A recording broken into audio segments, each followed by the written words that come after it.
Jimmy Carter was a Baptist, an engineer, and a peanut farmer.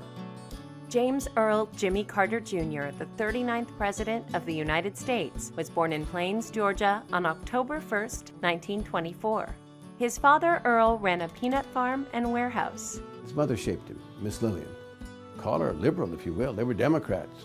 The church had a lot to do with your life. It wasn't just church on Sunday, it was really believing in Christianity.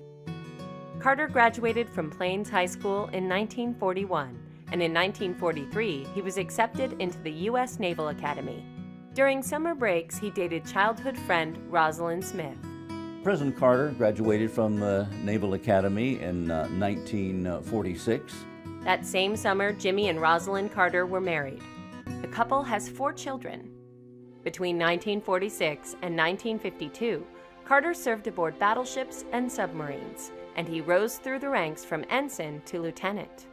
In 1952, he was handpicked by Admiral Hyman Rickover to help develop America's nuclear submarine fleet.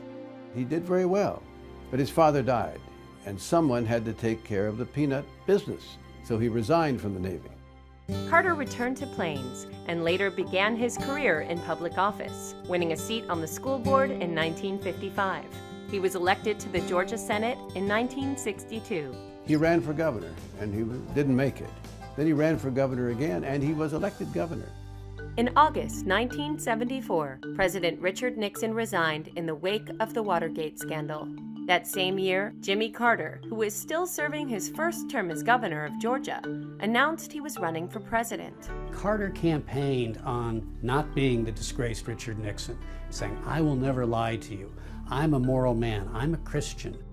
Carter became the Democratic presidential nominee, and on November 2, 1976, he narrowly beat incumbent Gerald Ford. His administration faced significant challenges early on. Double-digit inflation, high interest rates.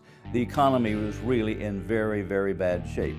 He recognized early that we had a significant energy problem in this country. The public wasn't ready to hear it. Carter struggled with domestic issues, but it was international issues that defined his presidency. His signal foreign policy accomplishment was shepherding the peace treaty between Israel and Egypt. For the Camp David Accords, Begin and Sadat got the Nobel Peace Prize. Surprisingly, Jimmy Carter did not. And then on the 4th of November, 1979, Ayatollah Khomeini and his people seized the American embassy in Tehran, Iran. 66 diplomats and embassy employees were captured. 1 month later, the Soviet Union invaded Afghanistan. Carter responded by boycotting the 1980 Summer Olympic Games in Moscow. And there were tears in his eyes as he looked out and he said, "The Olympics coming up in Moscow, you're not going to go," and his voice caught. Unable to free the hostages through diplomacy, Carter approved a military option. In April 1980, 6 helicopters carrying special forces attempted a rescue mission.